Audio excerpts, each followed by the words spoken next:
கண்ணியமிக்க அல்லாவின் நல்லடியார்களே, நம் இன்னும் மேலாக மதிக்கக்கூடிய முஹம்மது நபி ஸல்லல்லாஹு அலைஹி வஸல்லம் அவர்கள் மீதும் அவர்களை அப்படியே பின்பற்றி வாழ்ந்த சத்திய சஹாபாக்கள் மீதும் சஹாபிய பெண்மணிகள் மீதும் அவர்களை தொடர்ந்து வந்த தாபோயின்கள் மீதும் தாபோயின்கள் மீதும் இந்த சத்திய மார்க்கத்தை தூய வடிவில் கொண்டு வந்து சேர்த்த இமாம்களின் மீதும் இந்த உலகத்தில் வாழக்கூடிய அனைத்து முஸ்லீம்களின் மீதும் இந்த ஜும்மா தினத்திலே சுன்னத்தான வழிமுறையில் நம்முடைய ஜும்மாவை அமைத்து கொள்ள வேண்டும் என்கிற முறையில் அமர்ந்துள்ள நம் அனைவர் மீதும் ஏகனாகிய அல்லாவின் சாந்தியும் சமாரும் உண்டாகட்டும் என்று கூறியவனாக எனது ஜும்மாவை ஆரம்பம் செய்கிறேன்.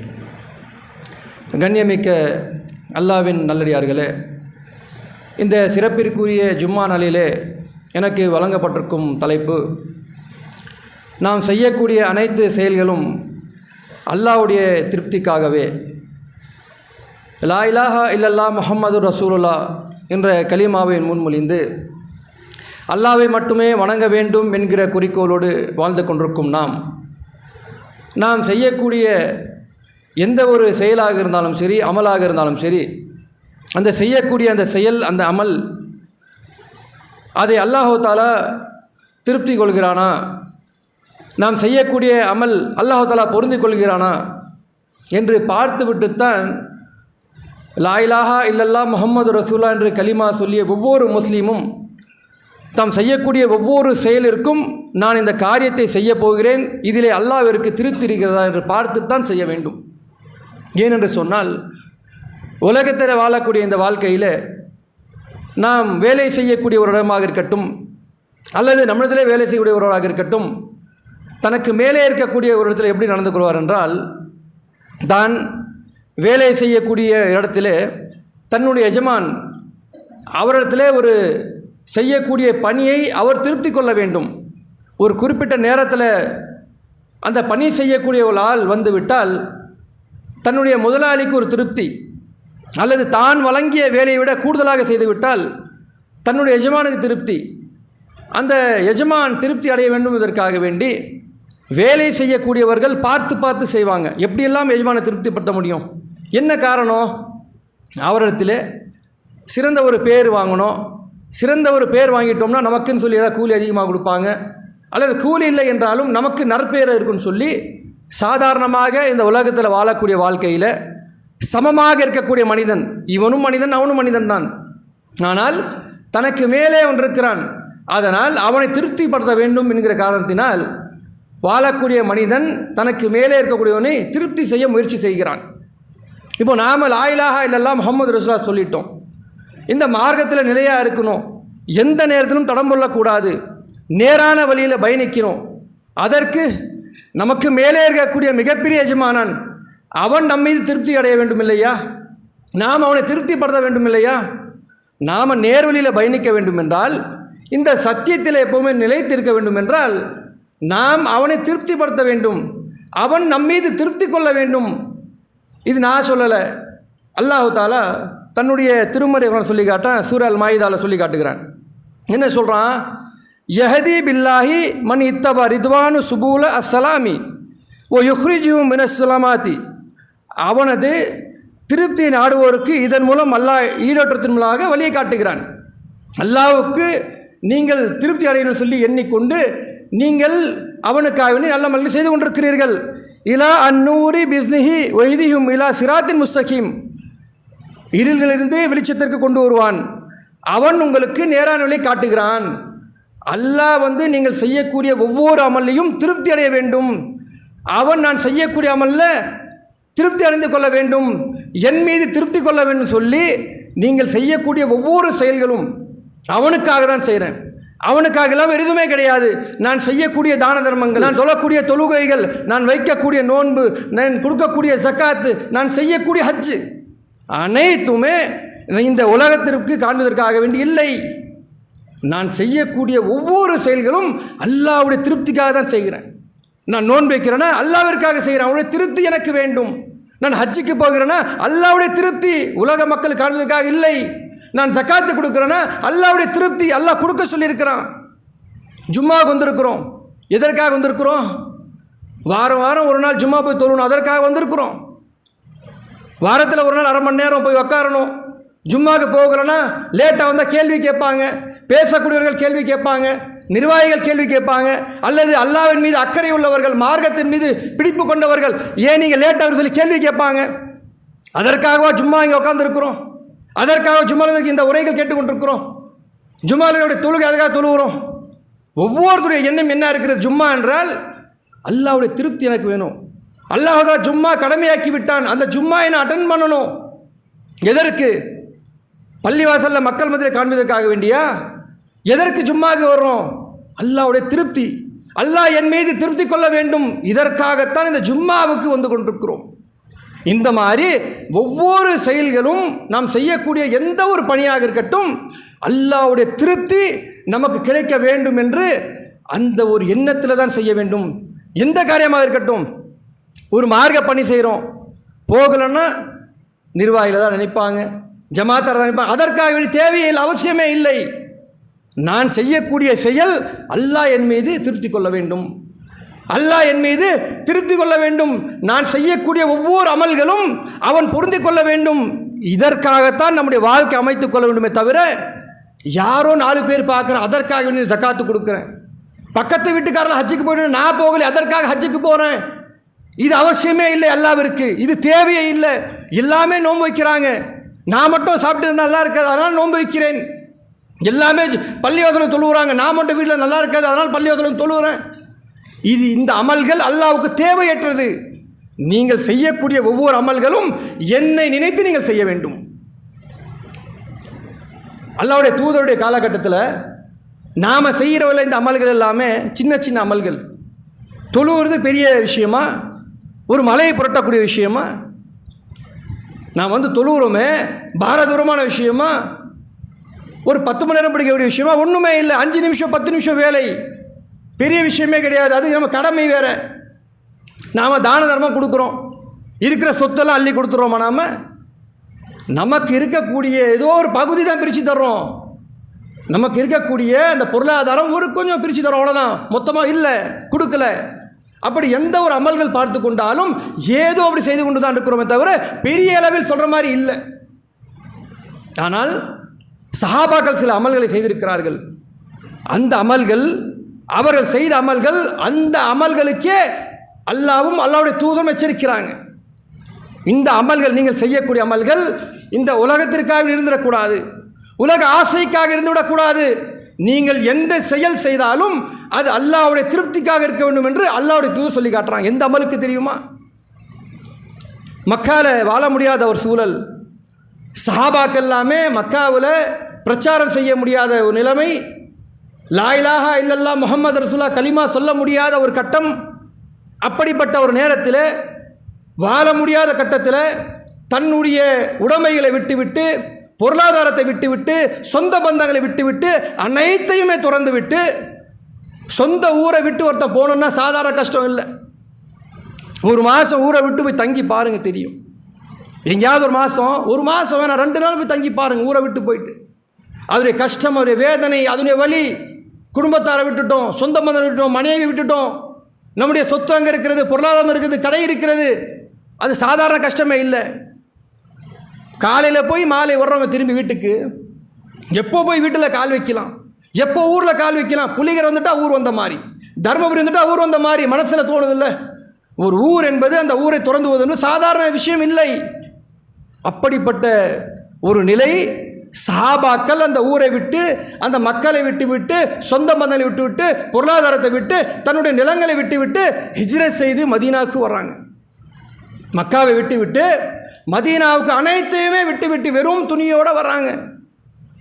சிலர் மனைவி மக்களை விட்டு, பிள்ளைகளை விட்டு வர்றாங்க. அப்படி தியாகம் செய்தார்கள் அவர்கள்.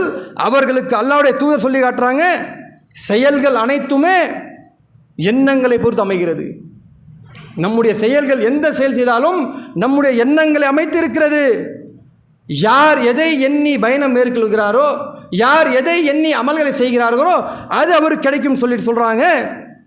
ஹிஜ்ரத் செய்து வந்தார்களே, அவருடைய நோக்கம் ஒருவேளை இந்த மார்க்கத்திற்காக அல்லாமல், அல்லாஹ்வுடைய திருப்திக்காக அல்லாமல், அவர்கள் வேற பொருளாதாரத்திற்காகவோ அல்லது தான் மணக்க விரும்பும் பெண்ணிற்காகவோ அவர் வந்தால் அந்த உலகத்திலேயே அவர் அடைந்து கொள்வார். அல்லாஹ்வுடைய திருப்தி அடைந்து கொள்ள மாட்டார், அல்லாஹ்வுடைய திருப்பொருத்தத்தை அடைந்து கொள்ள மாட்டார். உன்னுடைய எண்ணம் என்ன? நான் இங்கே போய் அடையணும், ஒரு பொண்ணுக்காகவோ அல்லது புகழுக்காகவோ அல்லது பெருமைக்காகவோ அல்லது பொருளாதாரத்திற்காகவோ நம்முடைய எண்ணத்தை வைத்து அந்த செயலை செய்தோம்னா அந்த கூலி இங்கேயே அல்லாஹ் கொடுத்துருவான். யாருக்கு இது அல்லாஹ் சொல்லி காட்டுறான்?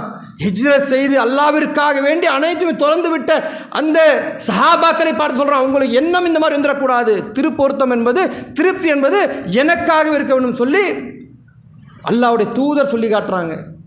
ஒருவேளை உங்களுடைய எண்ணம் மாறிவிட்டால் அதற்குண்டான கூலி உலகத்திலே நீங்கள் வாங்கிக் கொள்வீர்கள்.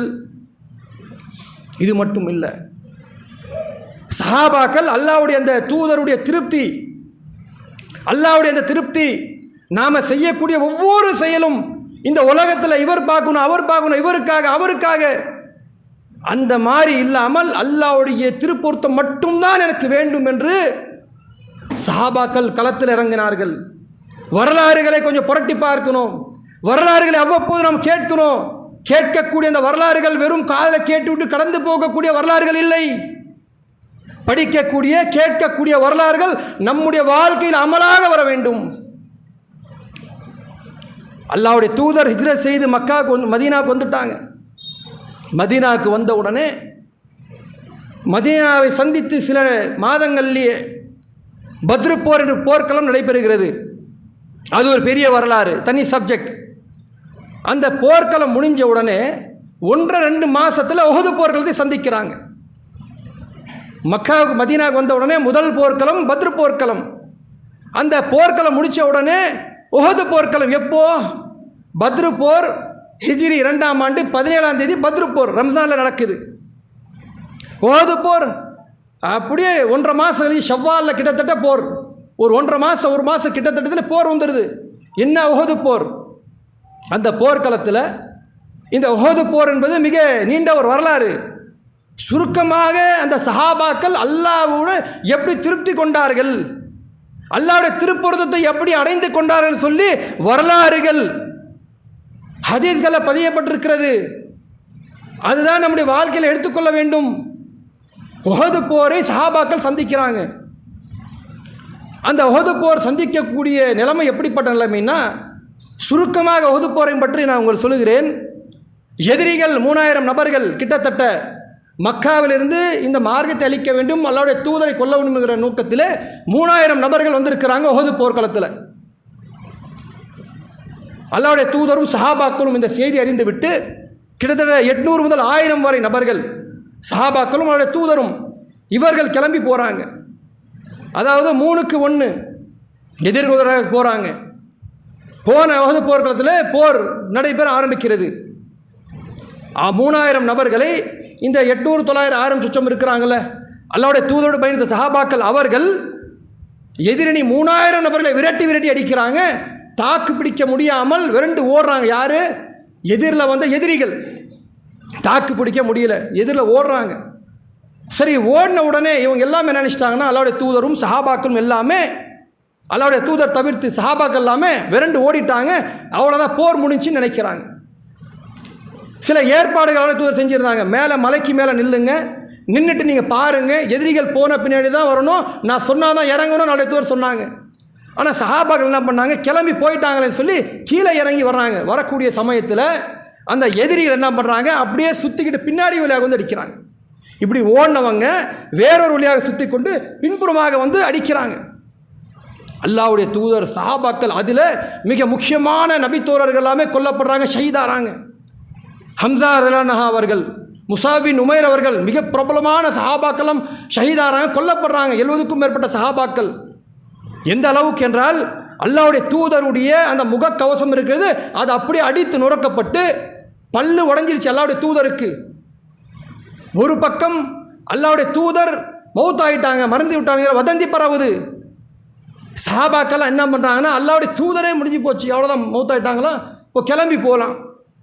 தாக்கு பிடிக்க முடியல, அடிக்கிற அடி அந்த அளவுக்கு எதிரிகள் 3000 நபர்கள், இவர்கள் 800, 900 பேர் சமாளிக்க முடியாமல் விரண்டு ஓடுறாங்க. அப்போ அல்லாஹ்வுடைய தூதர் அவர்கள் உயிரோடு இருக்கக்கூடிய செய்தி சில சஹாபாக்களுக்கு தெரிகிறது. அந்த நேரத்தில் அல்லாஹ்வுடைய தூதர் நிற்கிறாங்க, களத்தில் நிற்கிறாங்க, பின்வாங்கவில்லை, போகவில்லை, சந்தித்தே ஆக வேண்டும், அல்லாஹ் உதவி செய்து நிற்கிறாங்க. அல்லாஹ்வுடைய தூதரோடு சில சஹாபாக்கள் அந்த கட்டத்தில் இருக்கிறாங்க. அபூ தல்ஹா என்கிற நபி தோழர் அல்லாஹ்வுடைய தூதரை முன்னேற விட மாட்டேன், அல்லாஹ்வுடைய தூதரை இன்னொரு பின்னாடி இல்லைங்க, நீங்கள் முன்னாடி வராதீர்கள், எட்டி கூட பார்க்காதுன்னு சொல்லி பாதுகாப்பாக நிற்கிறார். அல்லாஹ்வுடைய தூதர் முன்னேறி வர்றாங்க. அந்த நேரத்தில் இங்கே தான் நம்ம படிப்பினை இருக்கிறது. இந்த நேரத்தில் அல்லாஹ்வுடைய தூதர் அவர்கள் சஹாபாக்கள் பார்க்குறாங்க, சஹாபாக்கள் விரண்டு திரும்பி ஓடுறாங்க. என்ன வதந்தி, அல்லாஹ்வுடைய தூதரை கொன்று விட்டார்கள், ஒரு பக்கம் சமாளிக்க முடியவில்லை, இப்படிப்பட்ட சூழலில் திரும்பி ஓடிக்கொண்டிருக்கிறார்கள். அந்த நேரத்தில் அல்லாஹ்வுடைய தூதரோடு 7 சஹாபாக்கள் நிற்கிறாங்க. 7 சஹாபாக்கள். அந்த 7 சஹாபாக்களும் மதீனாவை சேர்ந்த அன்சாரி தோழர்கள். முஹாஜிர்னா மக்காவிலிருந்து வந்த நபி தோழர்கள், அன்சாரிகள் என்றால் அரவணைத்தவர்கள், மதீனாவை சேர்ந்தவர்கள். மதீனாவை சேர்ந்த 7 அன்சாரி தோழர்கள் அல்லாஹ்வுடைய தூதரோடு நிற்கிறாங்க. திருப்பொருத்தம் எப்படி பெற வேண்டும் இதற்கு உதாரணம் தான் இந்த வரலாறு. 7 சஹாபாக்கள் நிற்கிறாங்க. அந்த 7 சஹாபாக்கள் எப்படிப்பட்ட சஹாபாக்கள்? அன்சாரிகள்னா மக்காவை சேர்ந்தவர்கள் மாதிரி பெருசாக போர் செய்கிறதோ ஆயுதங்களை கையில் பிடித்தவர்களோ இல்லை. மதீனாவை சேர்ந்த தோழர்கள் எல்லாமே விவசாயம் செய்யக்கூடியவர்கள், பேரிச்சம்பழம் தோட்டங்கள் இருக்கும், இந்த மாதிரியான வேலை செய்யக்கூடியவர்கள் அன்சாரி தோழர்கள். அல்லாஹ்வுடைய தூதரோடு 7 பேர் நிற்கிறாங்க. கையில் வாள் பிடிக்க தெரியாதவர்கள், விவசாயம் செய்யக்கூடியவர்கள், அதிகமான சண்டைகள் போடாதவர்கள். 7 பேர் உறுதியாக நிற்கிறாங்க. அல்லாஹ்வுடைய தூதர் கையேந்துறாங்க, துவா செய்கிறாங்க. என்ன செய்கிறாங்க? அல்லாஹ்ட்ட துவா செய்கிறாங்க. மை எருத்துஹும் அன்ன வலஹுல் ஜன்னா ஓ ஃபீஹி ரஃபீஹ் ஃபில் ஜன்னா. என்னோடு யார் களத்தில் நிற்கிறார்களோ அவர்கள் சொர்க்கத்தில் இருப்பார்கள். ஃபீ ரஃபீஹி ஃபில் ஜன்னா, என்னோடு சொர்க்கத்தில் பயணிப்பார்கள் சொல்லி அல்லாஹ்ட்ட பிரார்த்தனை கேட்குறாங்க. அந்த 7 சஹாபாக்களும் கேட்குறாங்க. அப்போ அல்லாஹ்வுடைய தூதரோடு நின்று பயணித்தால் சொர்க்கத்தில் நமக்கு இடம் இருக்கிறது. அப்போ அல்லாஹ்வுடைய திருப்தி தான், அல்லாஹ்வுடைய தூதருடைய திருப்தி தான் நமக்கு வேண்டும், வேறு எதுவுமே நமக்கு அவசியம் இல்லை, அல்லாஹ்வுடைய திருப்தி தான் வேண்டும் என்று 7 சஹாபாக்கள் நிற்கிறாங்க. ஒவ்வொருத்தராக களத்தில் குதிக்கிறாங்க. அன்சாரி தோழர் முதலாவதாக ஷஹீத், இரண்டாவதாக ஷஹீத். ஒவ்வொரு ஷஹீத் சமயத்திலும் சொல்கிறாங்க, யார் என்னோடு களத்தில் நிற்கிறார்களோ அவர்கள் நாளைக்கு மறுமை நாளையும் அந்த சொர்க்கத்தில் என்னோடு இருப்பார்கள். ஒவ்வொரு நபி தோழராக போகிறாங்க. அன்சாரி தோழர்கள் ஒவ்வொருத்தராக ஷஹீதாகிறாங்க. கடைசியாக 2 நபர்கள் நிற்கிறாங்க. எப்போவுமே நம்ம ஒரு கூட்டமாக இருந்தோம்னு வைங்க, 10 பேர்னா முன்னேறி போவோம் தைரியமாக. ஏன் பின்னாடி 10 பேர் இருக்கிறாங்க, தைரியமாக போய் சண்டை போடுவோம். எல்லாமே முடிஞ்சு போச்சு. கடைசியில் 2 பேர் இருக்கிறாங்க. 2 பேரை என்ன பண்ணணும்? நீ முதல்ல போப்பா, நான் அப்படி தானே. 2 பேர் சண்டை போடுறாங்க. நான் தான் ஃபஸ்ட்டு போவேன், இன்னொரு தடவை நான் தான் ஃபஸ்ட்டு போவேன். எங்கே? போர்க்களத்தில், அந்த நேரத்தில் பஞ்சாயத்தில் நான் தான் ஃபஸ்ட்டு போவேன்னு சொல்லி 2 பேரில் போட்டி போட்டு நிற்கிறாங்க. அல்லாஹ்வுடைய தூதர் கேட்குறாங்க, உங்களில் வயது மூத்தவர் யார்? புகாரில் வரக்கூடிய செய்தி இது, கதை அல்ல, கற்பனை அல்ல, வரலாறுகள். அல்லாஹ்வுடைய தூதருடைய காலங்கள் நடந்த சஹீஹான ஹதீஸுகள். புகாரியை புரட்டி பார்த்து கொள்ளுங்கள், முஸ்லீமை புரட்டி பார்த்து கொள்ளுங்கள். கேட்குறாங்க, யார் உங்களில் வயசு மூத்தவர்? இன்னார் மூத்தவர். அப்போ நீங்கள் முன்னேறி போங்க. அவரும் ஷஹீதாகிறார், 7ஆம் ஆனவரும் ஷஹீதாகிறார். என்ன அவசியம், என்ன தேவை, எதற்காக முன்னேறுகிறாங்க? எனக்கு அல்லாஹ்வுடைய திருப்தி வேண்டும், அல்லாஹ்வுடைய தூதரோடு நான் நிற்கிறேன்னா நாளைக்கு சொர்க்கத்தில் இருப்பேன். நமக்கு ஒரு எண்ணம் வரலாம், நமக்கு அந்த வாய்ப்பு இல்லையே, அந்த சந்தர்ப்பம் இல்லையே. அல்லாஹ்வுடைய தூதரோடு நின்னால், போர் செய்தால் நாளைக்கு மறுமை நாளில் அல்லாஹ்வுடைய தூதரோடு சொர்க்கத்தில் இருக்கலாமே. நமக்கு அந்த வாய்ப்பு இல்லையே. நாம் என்ன செய்ய வேண்டும்? அல்லாஹ்வுடைய தூதரோடு நீங்கள் நிற்க வேண்டுமா? குர்ஆனையும் ஹதீஸையும் சரியான வழிமுறை நீங்கள் பின்பற்றுங்கள். நீங்கள் அல்லாஹ்வுடைய தூதரோடு நீங்கள் இருப்பீர்கள். நம்ம சரியாக தான் பின்பற்றி கொண்டிருக்கிறோமா நம்முடைய வாழ்க்கையில்? அல்லாஹ்வுடைய தூதரோடு நாம் நிற்கிறோமா, இல்லை சொந்த பந்தங்களோடு நாம் நிற்கிறோமா? அல்லாஹ்வுடைய தூதரோடு நிற்கிறோமா, இல்லை ஹராமான வியாபாரத்தில் நாம் நிற்கிறோமா? அல்லாஹ்வும் அல்லாஹ்வுடைய தூதரோடு நிற்கிறோமா, அல்லது நம்முடைய மனையோச்சைப்படி பயணிக்கிறோமா? ஒரு மனைவி ஏதோ சொல்லிவிட்டால் மனைவியுடைய பேச்சுத்தான் நாங்கள் நடக்கும். அல்லாஹ்வுடைய தூதரும் அல்லாஹ்வை தூக்கி குப்பையில் போடு. நம்முடைய குடும்பங்களை பார்க்குறோமா இல்லையா? மனைவியா அல்லாஹ்வுடைய தூதரா என்று வரும்போது யார் வர வேண்டும்? தாயா தந்தையா யார் முன்னே வர வேண்டும்? பிள்ளையா அல்லாஹ்வுடைய தூதரா யார் முன்னே வர வேண்டும்? கொஞ்சம் சிந்திச்சு பாருங்க. நம்முடைய வாழ்க்கையில் நாம் எடுக்கக்கூடிய ஒவ்வொரு முடிவுகள், அந்த முடிவுகள் அல்லாஹ்வும் அல்லாஹ்வுடைய தூதருடைய திருப்திக்காக எடுக்கிறோமா, அல்லது பிள்ளைக்காக, மனைவிக்காக, பெற்றோருக்காக, மாமனாருக்காக, மாமியாருக்காக, யாருக்காக பயணம் செய்து கொண்டிருக்கிறோம்? ஒரு தைரியம் இருக்கணும். உயிரை விடுவதற்கு தைரியம் என்னங்க? இது என்னங்க இது? களத்தில் சஹாபாக்கள் உயிர் விடுவதற்கு தைரியம், துணிச்சல். எதுக்கு? அல்லாஹ்வுடைய திருப்தி தான் எனக்கு முக்கியம், வேறு எதுவுமே அவசியம் தேவையில்லை. களத்தில் 7 சஹாபாக்களும் ஷஹீதாகிறார்கள். அதே போர்க்களத்தில் இந்த செய்திகள் புகாரில் பதியப்பட்டிருக்கிறது. தனிமையில் நீங்கள் உட்கார்ந்து கொஞ்சம் படிங்க, அல்லது இந்த மாதிரியான பயான்களை கொஞ்சம் காது கொடுத்து கேட்டு பாருங்கள். என்ன வாழ்க்கையை வாழ்ந்து கொண்டிருக்கிறோம், எதற்காக வாழுகிறோம், என்ன செய்ய போகிறோம் உலகத்தில்? 100 வருஷம் வாழ்ந்துருவோமா பணம் காசு சம்பாரித்து வைத்துக்கொண்டு? 200 வருஷம்? இப்போ இருக்கக்கூடிய உலகத்தில் 100 வயசு யாராவது காமிங்க உலகத்தில்? அங்கேயும் ஒன்று 650 700 கோடியில் எண்ணி சொல்ல 10 பேர் இருப்பாங்க உலகத்தில், அவ்வளோதான். இல்லைன்னா 50 பேர் இருப்பாங்களா? 60 வயசு தாண்ட மாட்டோம். இன்னும் போகிறாங்க 30 வயசு 35 வயசு வண்டியில் கிளம்பி போகிறாங்க, ஆக்சிடென்ட், மவுத்து. புத்தி கெட்டு தற்கொலை செய்து கொள்கிறார்கள். செய்யக்கூடாது அந்த மாதிரியான ஒரு விஷயம். அதே உஹது போர்க்களத்தில் ஜாபிர் பின் அப்துல்லா, அவருடைய தந்தை அப்துல்லா இப்னு அம்ரு பின் ஹராம் அவர்கள் பார்க்குறாங்க, எல்லாமே திரும்பி ஓடுறாங்க. அல்லாஹ்வுடைய தூதரோடு நிற்கலையே, நாம் நிற்க வேண்டும், நாம் போர் செய்ய வேண்டும் என்று யார்? அப்துல்லா இப்னு அம்ரு பின் ஹராம் அவர்கள் பின்வாங்கி ஓடாமல் அந்த போர்க்களத்தை சந்திக்கிறாங்க. எதிரிகள் அவர்கள் என்ன செஞ்சாங்க தெரியுமா? புகாரியில் எடுத்து பார்த்துக்கொள்ள 1293 கொஞ்சம் எடுத்து படித்து பாருங்க. அவரை கண்டம் துண்டமாக வெட்டி சின்ன பின்னமாக ஆக்கி சிதைச்சிருக்கிறாங்க, ஷஹீத் ஆகிட்டாங்க. அனைத்து அந்த ஜனாசாக்களும் திறந்து வைக்கப்பட்டிருக்கிறது. அனைத்து ஜனாதாக்களும், ஏன்னா சொந்த பந்தம் வந்து பார்க்கணும்ல, திறந்து வைக்கப்பட்டிருக்கிறது அனைத்து ஜனாதாக்கள். ஹம்சாவுடைய ஜனாசா, முஸாப் பின் உமைருடைய ஜனாசா, பல முக்கியமான நபித்தோழர்கள் எல்லாமே அதில் ஷஹீத் ஆகிட்டாங்க. அந்த போர்க்களத்தில் 70க்கும் மேற்பட்ட சஹாபாக்கள் எல்லாமே முகம் திறந்து வைக்கப்பட்டிருக்கிறது. அனஸ் பின் நதர் போன்ற நபித்தோழர் எல்லாமே ஷஹீதாக்கப்பட்டார்கள் அந்த போர்க்களத்தில். எல்லாமே முகம் திறந்து வைக்கப்பட்டு சொந்த பந்தம் வந்து பார்க்கணும், அதற்காக போர் முடிஞ்சு வைத்திருக்கிறாங்க. இவருடைய யார்? அப்துல்லா இப்னு அமர் பின் ஹரமுடைய ஜனாதா மட்டும் மூடி வைக்கப்பட்டிருக்கு. தன்னுடைய பிள்ளை வருகிறார், ஜாபிர் பின் அப்துல்லா வருகிறார், வந்து என்னுடைய தந்தை எங்கே, அவரை பார்க்கணும். சஹாபாக்கெல்லாம் சொல்கிறாங்க, ஜாபிர் பின் அப்துல்லா நீங்கள் பார்க்காதீங்க, உங்களுடைய தந்தையை நீங்கள் பார்க்காதீர்கள். அவருடைய சகோதரி வர்றாங்க, யார்? பெண்ணு. யாருடைய பெண்ணு? அப்துல்லா இப்னு பின் ஹராமுடைய பெண் வருகிறாள், குழந்தை, பெண்மணி. என்னுடைய தந்தையை பார்க்க வேண்டும். எல்லாமே தடுக்கிறாங்க, வேண்டாம் நீங்கள் பார்க்காதீர்கள், பார்க்க வேண்டாம்ங்கிறாங்க. என்ன காரணம்? அவருடைய மூக்கு அறுக்கப்பட்டிருக்கிறது, காது அறுக்கப்பட்டிருக்கிறது, கண்களோட சின்ன பின்னமாக சிதைக்கப்பட்டிருக்கிறார் அவர். சஹாபாக்கள் பார்த்து விட்டு தன்னுடைய மகன் பார்க்க வேண்டாம், அவருடைய மகள் பார்க்க வேண்டாம் என்று தடுக்கிறாங்க. வேண்டாம், நீங்கள் பார்க்க வேண்டாம். அதையும் மீறி எப்படி யோசிச்சு பாருங்க, என்ன சொல்கிறேன், கொஞ்சம் யோசிச்சு பாருங்க. ஒரு மூக்கு அறுக்கப்பட்டு, காதுகள் அறுக்கப்பட்டு, இந்த முகம் என்பதை ஒரு அழகாக அல்லாஹ் வடிவமைச்சிருக்கிறான். அது சின்ன பின்னமாக சிதைக்கப்பட்டால் எப்படி கொடூரமாக இருக்கும், அப்படி பண்ணியிருக்கிறாங்க.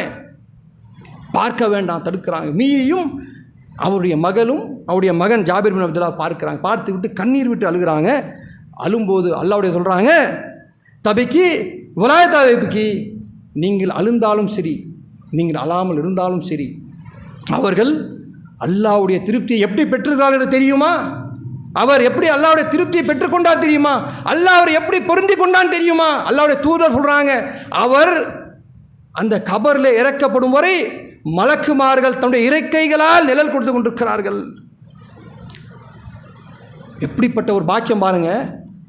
அவர் என்ன தேவை வந்துச்சு, எல்லாமே திரும்பி 10 பேர் ஓடினாங்கல்ல, அவரும் ஒன்றும் ஓடி இருக்கலாம், ஒன்றும் தப்பு இல்லை. ஒருவர் மட்டும் போல 10 பேர் போனதில் இவரும் ஓடி இருந்தால் கூட வேறு சாபாவுக்கு பிரச்சனை இல்லை. தப்பான தகவல், அவருடைய தூதர் இருந்தாங்க சொல்லி தப்பான தகவல், அதனால் ஓடிட்டேன், ஒன்றும் இல்லை. ஆனால் அல்லாஹ்வுடைய திருப்தி தான் எனக்கு வேண்டும், வேறு எதுவுமே அவசியம் இல்லை என்று களத்தில் நின்று இப்படிப்பட்ட கொடூரமான ஒரு ஷஹீத், அதை அல்லாஹ் பொருந்தி கொண்டு மலக்குமார்களை இறக்கிவிட்டு தன்னுடைய இறக்குகளால் நிழலை கொடுத்து கொண்டிருக்கார்கள் அந்த கபருக்குள்ள அடக்கம் செய்யப்படும் வரை. புகாரில் எடுத்து பாருங்கள் 1293. இப்படி ஏராளமான வரலாறுகள். அல்லாஹ்வுடைய தூதர், அல்லாஹ் மட்டும்தான் வாழ்க்கை என்று வாழ்ந்த சஹாபாக்குடைய வரலாறுகள் கொஞ்சம் நஞ்சம் இல்லை, 1 2 தான் சொல்லியிருக்கிறோம். ஏராளமான சம்பவங்கள். ஜும்மாவுக்கு வர்றோங்க, ஒரு 10 நிமிஷம் முன்னாடி வந்தால் நமக்கு என்ன குறைஞ்சிரோங்கிறான். ஜும்மாவுக்கு வர்றோம், வரக்கூடிய வாரத்தில் ஒரு நாள், அந்த நாளில் முதலாவதாக வந்த ஒட்டகம் குர்பானி கொடுத்த நன்மை, அதற்கு பின் வந்தால் மாடு குர்பானி கொடுத்த நன்மை, அதற்கு பின் ஆடு, அதற்கு பின் கோல், அதற்கு பின் முட்டை. இது எல்லாத்துக்குமே தெரியும். பல ஜும்மாக்களில் பல பயான்களில் சொல்லியாச்சு. ஒரு 10 நிமிஷம். அப்படி என்னாங்க நமக்கு வேலை? அல்லாஹ் என்ன சொல்கிறார் திருமறை குர்ஆனில்? ஜும்மாவுக்கு நீங்கள் அழைக்கப்பட்டு விட்டால் வியாபாரம் செய்வது ஹராம், வியாபாரம் செய்யக்கூடாது. சரி, வியாபாரமும் இல்லை, சும்மா தானே கழித்து கொண்டு வருகிறோம் பள்ளிவாசல். நாம் கடையெல்லாம் 11 மணிக்கு மூடிடுறோம். ஒரு அரை மணி நேரம் அல்லாஹ்வுடைய வீடு, இதற்கு 10 நிமிஷம், அரை மணி நேரம் வேணாங்க, ஒரு 10 நிமிஷம். 12:50க்கு பார்த்து விட்டாலும் பள்ளிவாசலில் 5-6 பேர் தான் எண்ணிக்கை. அப்போ எங்கே அல்லாஹ்வுடைய திருப்தி நமக்கு வேண்டும்? எங்கே அல்லாஹ்வுடைய அந்த நமக்கு உதவி வேணும்? நினைக்கிறோம்ல, உதவி கிடைக்கணும், எங்கே கிடைக்கும்? ஆக நாம் செய்யக்கூடிய எந்த அமல்கள், எந்த செயல் இருந்தாலும் அல்லாஹ்வுடைய திருப்திக்காக வேண்டி செய்ய வேண்டும். இதற்கு சஹாபாக்கள் பல விலைகளை கொடுத்து விட்டார்கள். நாம் எந்த விலையும் கொடுக்கவில்லை. உலகத்தில் குழந்தைக்காக பயந்து கொள்கிறோம், பிள்ளைகளுக்காக பயப்படுறோம், குடும்பத்திற்கு பயப்படுறோம், வியாபாரத்துக்கு பயப்பட்டு கொடுக்கிறோம். ஆக இதெல்லாமே தவிர்த்து விட்டு எந்த செயல் செய்தாலும் அல்லாஹ்வுடைய திருப்தி கொள்ள வேண்டும் என்பதற்காக வேண்டி நம்முடைய பயணத்தை அமைத்துக் கொள்ளும் கூறி என்னுடைய முதல்வர். அஸ்ஸலாமு அலைக்கும் வரஹ்மத்துல்லாஹி வபரகாத்துஹு.